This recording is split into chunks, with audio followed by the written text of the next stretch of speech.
graça e a paz. Em nosso curso básico de vida cristã, nós estamos no livro 3, Epístolas Paulinas 1, Carta aos Gálatas. Estamos no capítulo 8, as Escrituras ensinam o Evangelho da fé. Na aula passada, nós fechamos o capítulo 7.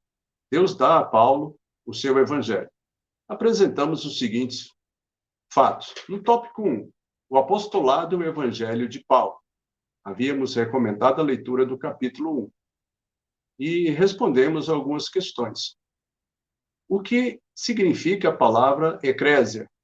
E Deus ainda hoje chama pessoalmente as pessoas para o ministério? No tópico 2, a consulta aos dirigentes da igreja. Leitura recomendada foi do capítulo 2. E nós respondemos as seguintes perguntas. Como o evangelho deve ser aplicado em nossas vidas? E qual a diferença entre lei e graça? Hoje, estamos iniciando o tópico 1 do capítulo 8, o evangelho da fé recebido pelos Gálatas. E nós havíamos feito a recomendação do capítulo 3, do versículo 1 ao versículo 9. Amém? Amados, observe. Paulo se serve de um estilo argumentativo, popular naquela época, assim como o estilo que Jesus usava, que era de pregar através de parábolas. Então, esse estilo argumentativo, que inclui imagens vividas, perguntas de retórica e argumentação intensa, apresenta uma série de perguntas retóricas, era uma forma de enfatizar a mensagem. Tratava-se, em muitos casos, de um modo de oferecer um desafio ao ouvinte ou ao leitor. Amém? Então, observe. Essa parte de Gálatas, o capítulo 3, é muitas vezes chamada de o argumento da Escritura sobre o Evangelho da fé. Paulo faz uso de muitas citações do Antigo Testamento em defesa do seu Evangelho. E nós vamos, durante esse estudo, entender por que ele fez isso. De fato, ele nos mostra que o Evangelho da justificação pela fé era o cerne do relacionamento entre Deus e o seu povo, mesmo nos tempos do Antigo Testamento. Ok? Então, tenha isso em mente. Então, há duas razões principais pelas quais Paulo faz muitas citações do Antigo Testamento.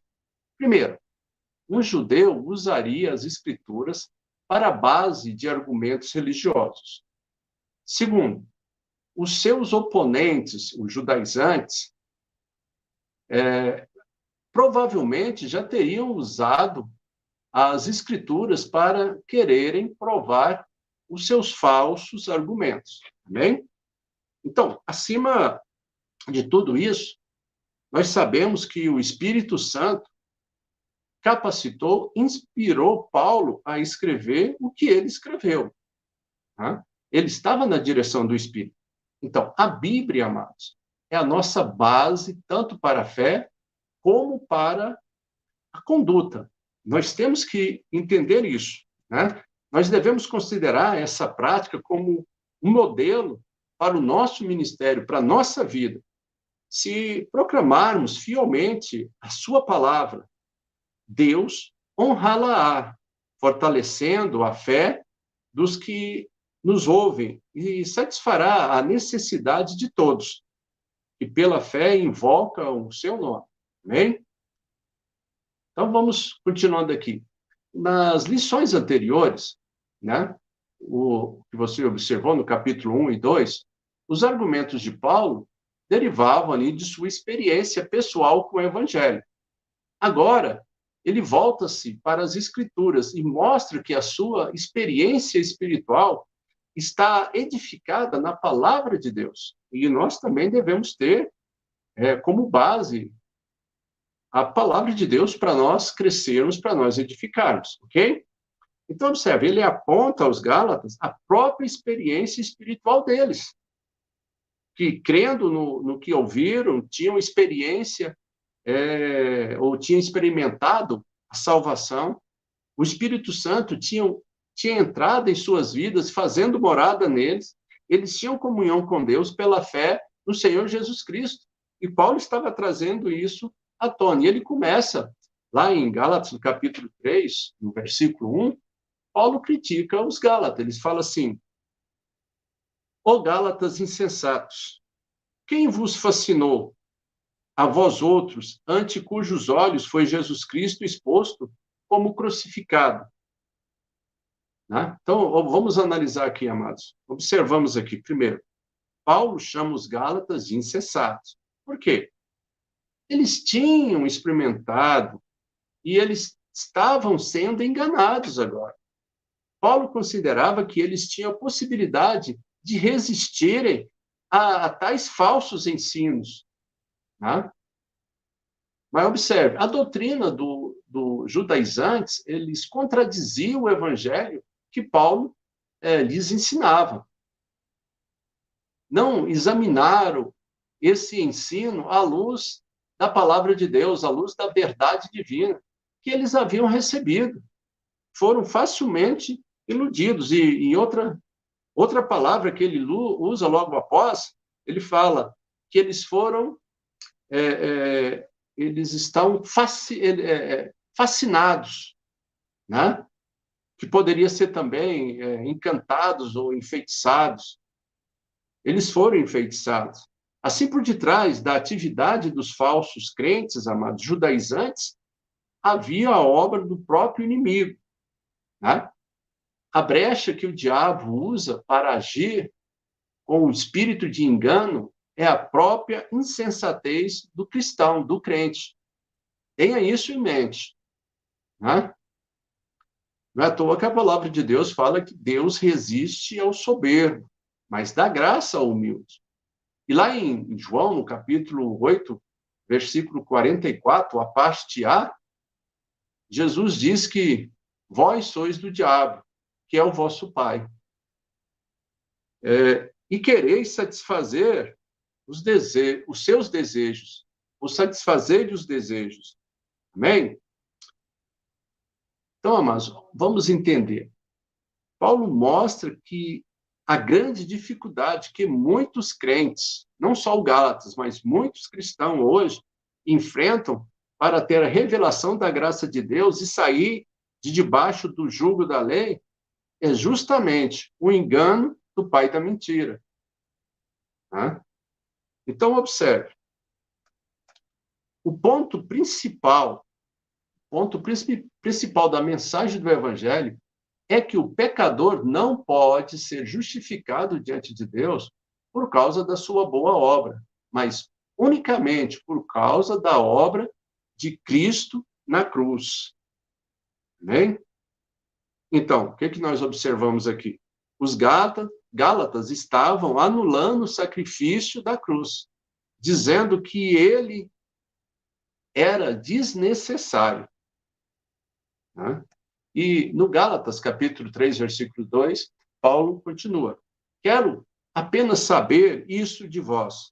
Recebestes o Espírito pela obra da lei ou pela pregação da fé? Então, na vida cristã, devemos andar pela fé, não só no início, mas durante todo o caminho. Né? Nós temos que andar pela fé. E os Gálatas haviam começado a vida cristã no espírito, debaixo da fé.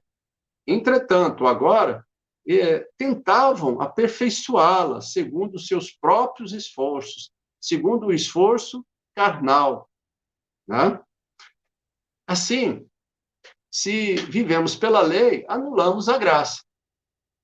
Se vivemos pela graça, não estamos mais debaixo da lei. É condição sine qua non. Ou é um ou é o outro. Não tem como ficar em cima do muro. Ok? E aqui cabe uma questão para facilitar aqui o nosso entendimento. O que são obras da lei? Então, é toda tentativa humana de ter mérito diante de Deus.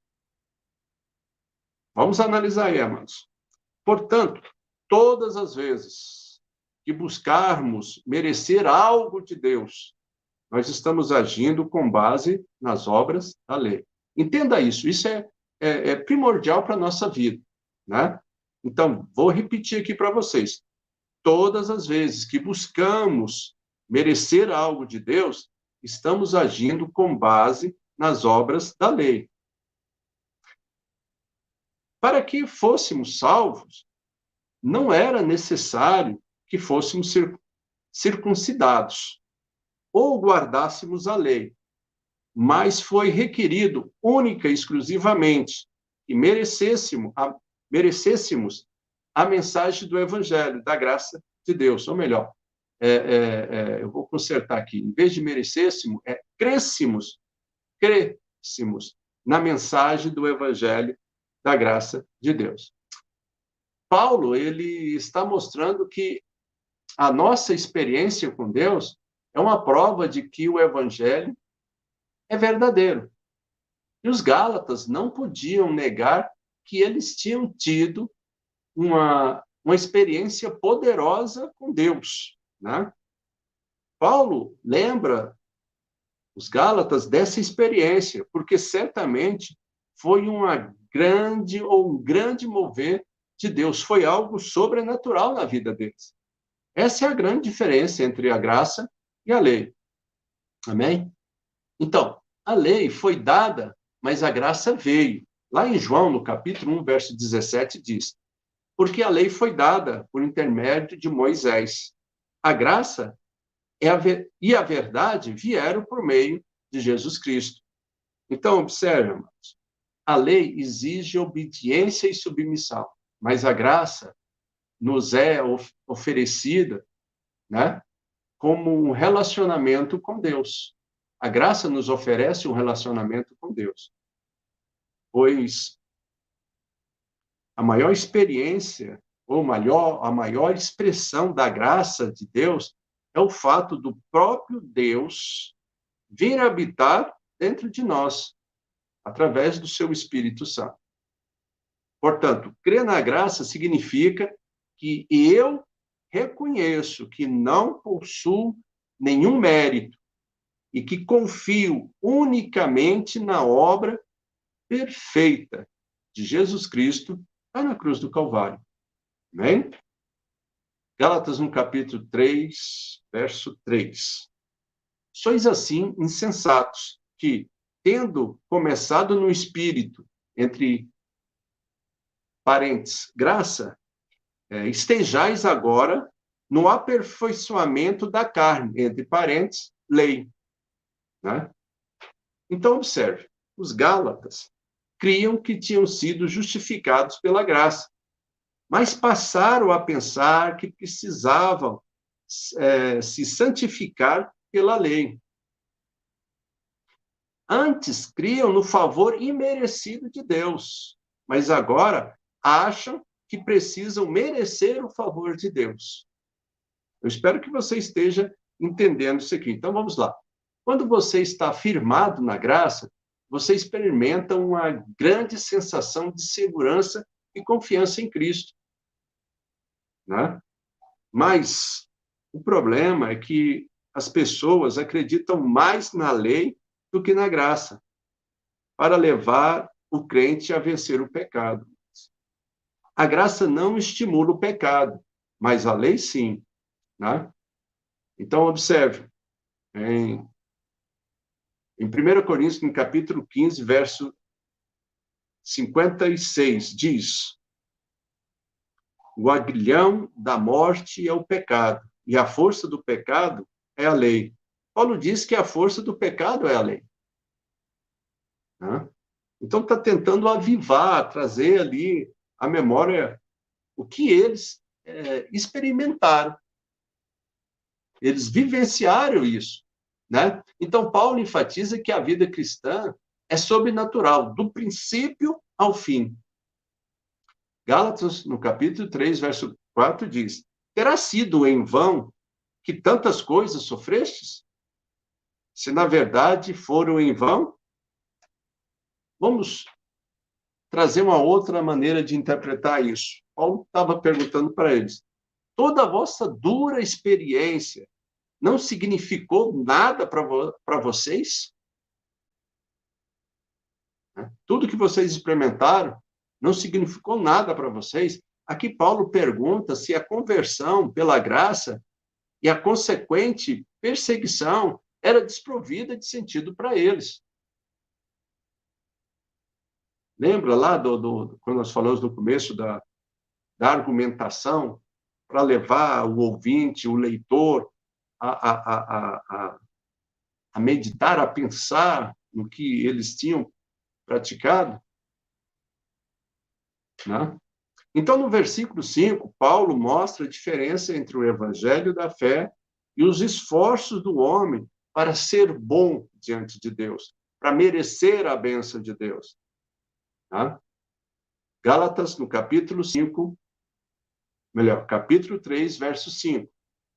Aquele, pois, que vos concede o Espírito e que opera milagres entre vós, porventura o faz pelas obras da lei ou pela pregação da fé? Então, era uma pergunta para os quais os Gálatas não tinham respostas. A bênção de Deus é somente para aqueles que reconhecem que nada merece, por isso dependem completamente da graça de Deus. Vamos aprofundar um pouco mais, amados. O evangelho da fé, desde Abraão. Gálatas, no capítulo 3, verso 6. É o caso de Abraão, que creu em Deus, e isso lhe foi imputado para a justiça.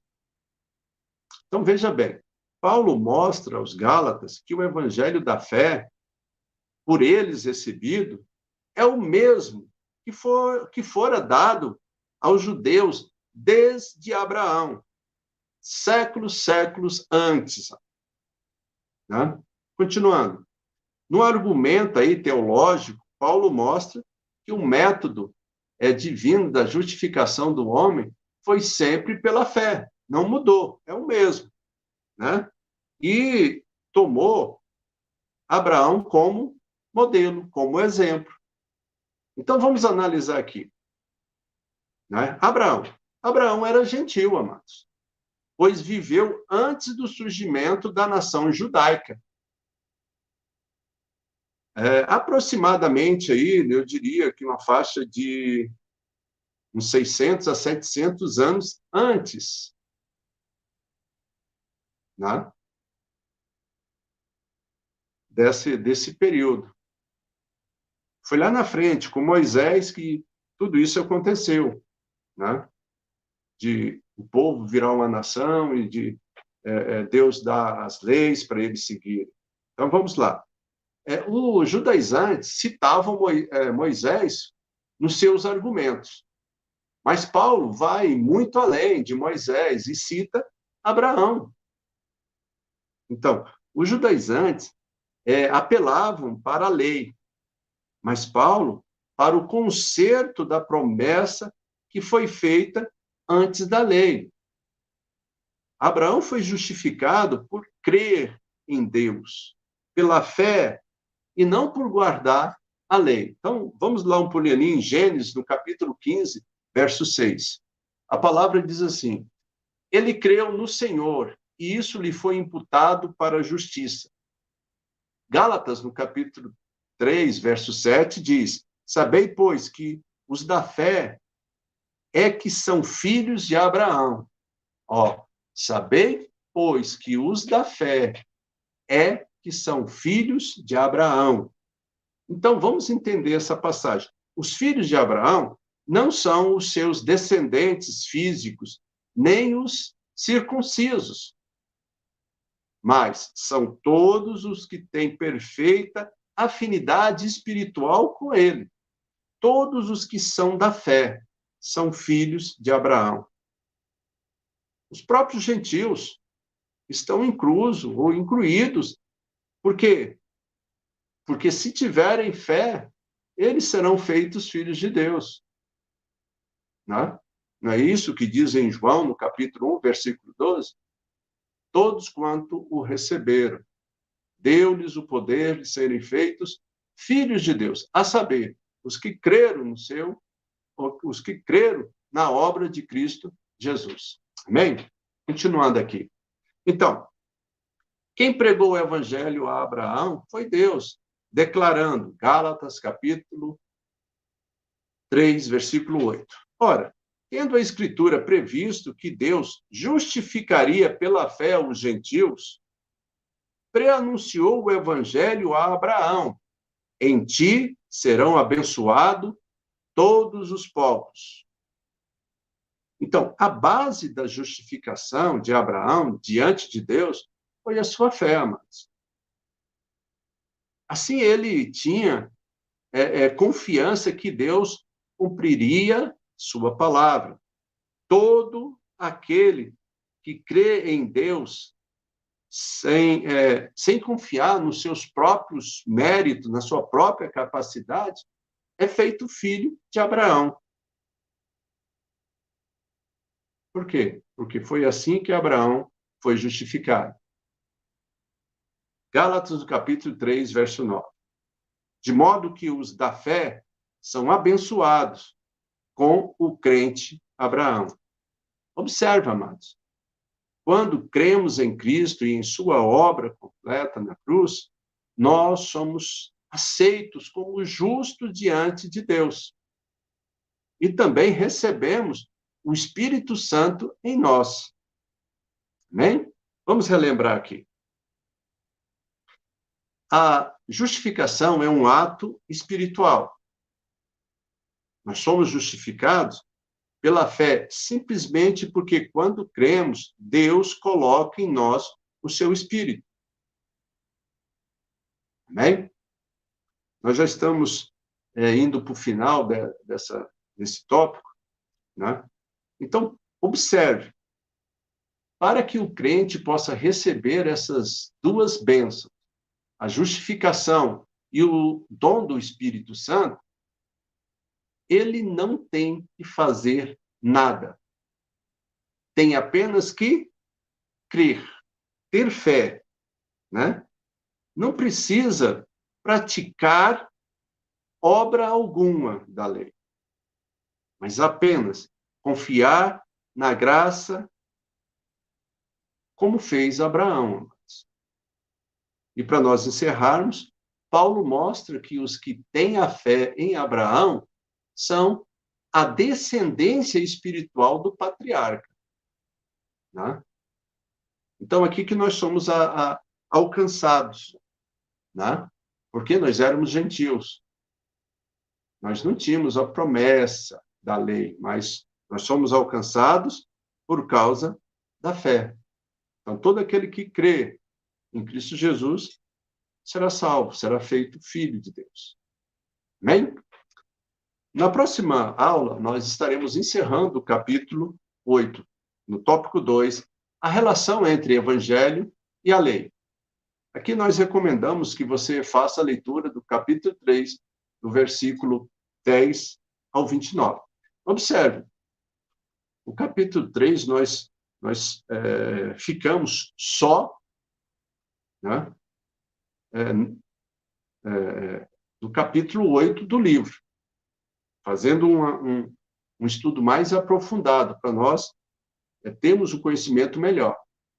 Então, o nosso objetivo, você pode ler o capítulo 3, 1, 2, 3, né? Quanto mais, a primeira leitura é uma exploratória, a segunda já te dá mais uma base de argumentação e a terceira vai responder muitas das suas questões.